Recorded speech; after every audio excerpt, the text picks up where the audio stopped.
La parole est donc à Monsieur Alexis Corbière pour une durée de 5 minutes. Merci, Président.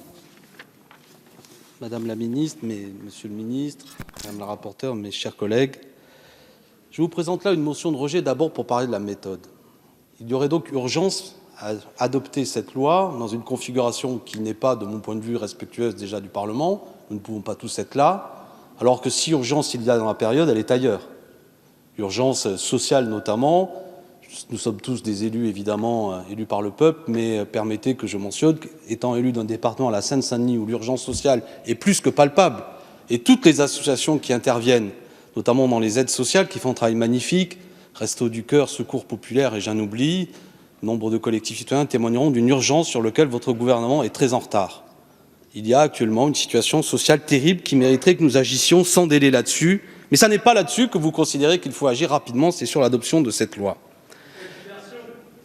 Précisément, l'urgence n'est pas fondée et elle est révélatrice. Elle est révélatrice de l'utilisation que vous voulez sans doute donner de cette loi. Pour vous, il y a urgence à mettre en place une loi que je vais qualifier de liberticide dans la mesure où, oui, elle va réduire la liberté d'expression. Elle va réduire la liberté d'expression. Au passage, évidemment qu'il s'agit de lutter contre, aujourd'hui, l'utilisation d'Internet par des propos scandaleux, racistes, antisémites, homophobes. Évidemment, bien souvent, les victimes que vous avez évoquées et que nous aussi nous représentons se retrouvent à une situation où la justice étant débordée, dans une situation de paupérisation, elle n'a pas les moyens d'agir. Actuellement, il existe des dispositifs législatifs qui permettent à nos concitoyens de pouvoir agir, mais chacun sait, tout ça est extrêmement long et en vérité, la justice n'est plus vraiment un service public. Et je salue là le travail magnifique des juges, mais en raison, une fois de plus, des problèmes qu'ils rencontrent, des problèmes matériels et notamment de mesures que vous avez prises dans la suite d'autres gouvernements, notre justice ne défend pas toujours nos concitoyens. Mais ce que vous mettez en place, c'est une loi en vérité qui va pratiquer un arbitraire, ou du moins qui va donner la possibilité à des grands opérateurs d'organiser une censure quasi immédiate. Sur la base de quoi? D'un signalement qui sera extrêmement vague, qui amènera à ce que bien souvent les opérateurs, ne voulant pas être sanctionnés, bloqueront de manière quasi systématique sur la base d'algorithmes en fonction de certains mots. Et donc nous aurons là quelque chose qui va évidemment réduire la liberté d'expression. J'exagère, pensez-vous? Eh bien non, il y a d'ores et déjà des exemples, nous vous les avons donnés. Le journaliste Denis Robert s'est vu censurer un édito qu'il avait rédigé, qui se nommait « En marche vers la confrontation totale ». Peut-être que le titre était rude contre la politique que vous menez, mais j'espère que tout de même nous acceptons une société dans laquelle les journalistes puissent faire entendre une voix critique. Son édito a été censuré.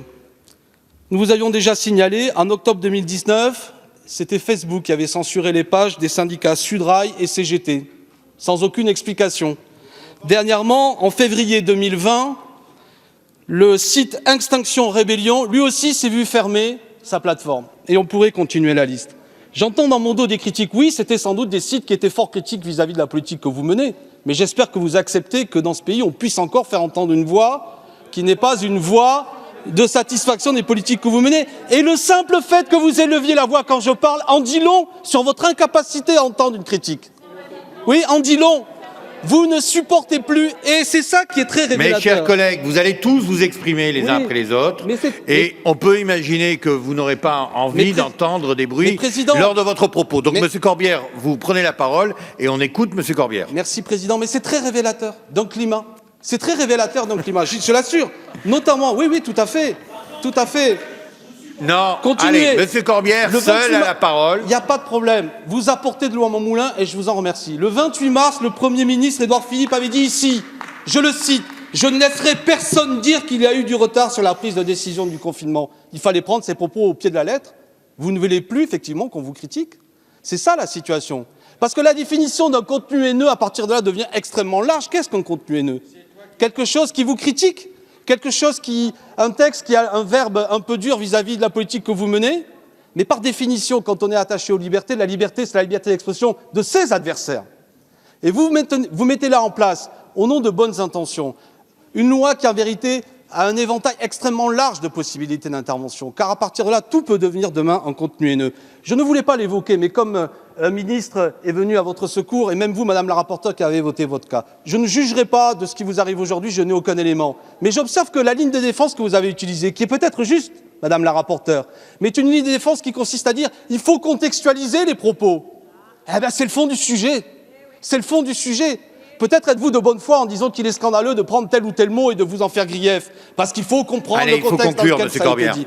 Non, mais précisément. Donc nous sommes dans un moment fort délicat, il faut déjà conclure, mais sans doute, Président, dans votre largesse, vous tiendrez compte du mauvais sort qui m'a été fait. Donc cette loi organise une censure sur le fond d'arbitraire, elle efface le rôle du juge judiciaire au profit de la police, qui quand même est assez préoccupant, elle piétine la séparation des pouvoirs, elle mériterait un débat. Je conclus. Au lieu de dépister massivement et d'offrir des masques gratuits comme nous vous le demandons, vous mettez en place une censure massive. Merci, monsieur Chers collègues, vous étiez à votre image et cette loi que vous allez avoir entre les mains vous rend encore plus inquiétant. Merci. Merci, voilà pourquoi nous proposons monsieur Corbière.